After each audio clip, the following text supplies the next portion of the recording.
Hello दोस्तों, आपका स्वागत है कहानी और कॉमेडी चैनल में। दोस्तों, आज मैं जो कहानी लेकर आई हूँ उसका नाम है क्या बहू कभी बेटी नहीं बन सकती। तो दोस्तों, आप लोग कहानी पूरा ज़रूर से ज़रूर सुने, आप लोग को अच्छी लगेगी और ज़रूर से ज़रूर चैनल को भी सब्सक्राइब करना ना भूलें। सुधा जब से इस घर में ब्याह कर आई है तब से आज तक कभी सुनंदा जी ने उसे ढंग से बात नहीं की है। सुधा के शादी के 1 वर्ष होने को आए, लेकिन सुनंदा जी का व्यवहार वैसा का वैसा ही रहा है। सुनंदा जी की एक बेटी है और एक ही बेटा है जो कि सुधा का पति है और नाम है उसका विनय। विनय ने अपनी पसंद की लड़की सुधा, जो उसके साथ ही एक ऑफिस में काम करती थी, उसी के साथ शादी की है। जब विनय ने अपनी माँ को ये बात बताई थी कि वो सुधा से शादी करना चाहता है, तो सुनंदा जी बिल्कुल तैयार नहीं थी, क्योंकि उन्हें दहेज चाहिए था और सुधा के पिता एक क्लर्क की नौकरी करते थे, तो दहेज वो नहीं दे सकते थे, क्योंकि सुधा के बाद 2 बेटियां उनकी और थी। ससुर रमाकांत एक नेकदिल इंसान थे। उन्होंने सुनंदा जी को काफ़ी समझाया, तब जाके सुनंदा जी इस विवाह के लिए राजी हुई थी। लेकिन आज तक वो सुधा को कभी बहू का अधिकार ना दे पाई। सुधा ने कभी कोई शिकायत का मौका नहीं दिया। अपना सारा दायित्व वो अच्छे से निभाती, फिर भी उसे ताने सुनने पड़ते। सुनंदा जी की जो बेटी थी उसका विवाह उन्होंने इसी शहर में करवाया था, तो वो जब चाहे चली आती और फिर 2-4 दिन रहकर जाती। बहू सुधा सारा काम करके ऑफिस जाती और फिर आने के बाद घर और रसोई का सारा काम निपटाती। एक दिन सुनंदा जी की बेटी आई थी और उस समय तक सुबह का खाना बन चुका था और सुधा ऑफिस के लिए निकलने ही वाली थी। तभी सास ने कहा, सुनो, आज पनीर की सब्जी बना लो, मेरी बेटी का बड़ा मन है पनीर खाने को। सुधा बोली, मम्मी जी, अभी मुझे देर हो रहा है, मैं शाम को आके बना देती हूँ। लेकिन सुनंदा जी चुप कहाँ रहने वाली थी, ज़ोर ज़ोर से बोलना शुरू कर दिया, तुझे तो मेरी बेटी एक आँख नहीं सुहाती, वो तो मेरा बेटा ही मेरा ना हुआ, नहीं तो आज मेरे घर में तू ना होती, मुझे काफ़ी दहेज मिलता और ढंग का काम करने वाली बहू। विनय चुपचाप सब सुन रहा था। वो बोला, सुधा, आज तुम छुट्टी ले लो, तुम्हारी तबीयत भी कुछ ठीक नहीं है रात से।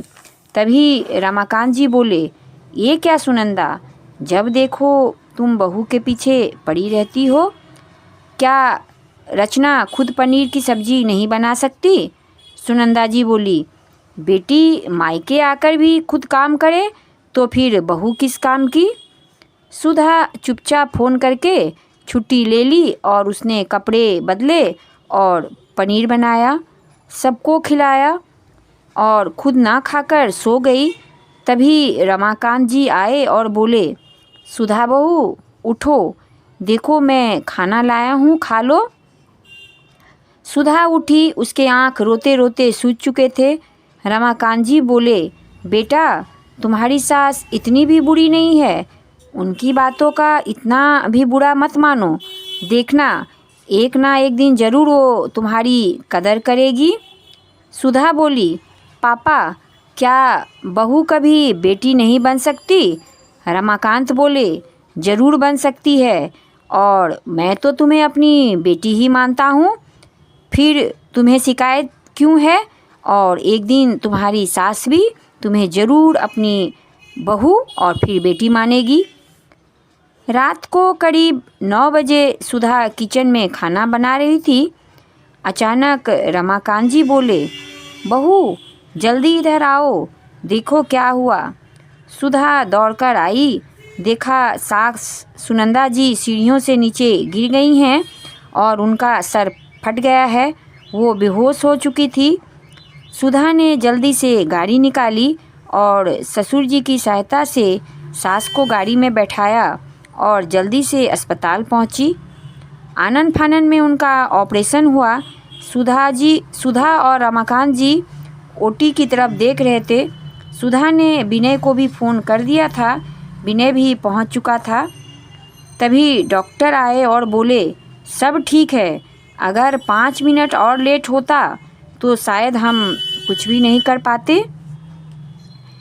तभी सुधा ने भगवान को धन्यवाद दिया। ससुर ने सुधा के सर पर हाथ रखा। विनय ने अपनी बहन को भी फ़ोन कर दिया था।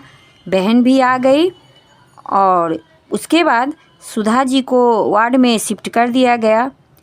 2 दिन बाद सुधा जी को होश आया तो वहाँ पर सभी खड़े थे, लेकिन उनकी बेटी नहीं थी। तो सुनंदा जी बोली कि मेरी बेटी कहाँ है?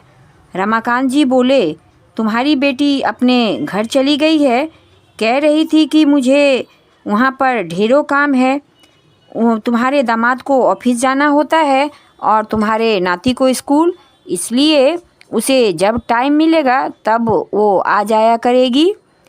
रमाकांत जी के तरफ देखकर सुनंदा जी बोली, उसे बुला लो।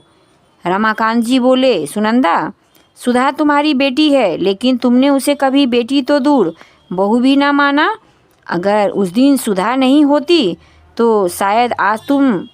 तभी सुधा ने आकर कहा, नहीं पापा, बचाने वाले तो भगवान हैं, मैंने तो अपना कर्तव्य किया है। रमाकांत जी बोले, नहीं बहू, आज मुझे बोल लेने दो। जानती हो सुनंदा, घर पर विनय भी नहीं था, सुधा ने गाड़ी चलाकर तुम्हें यहाँ लाया, और अगर 5 मिनट लेट हो जाता तो कुछ भी हो सकता था।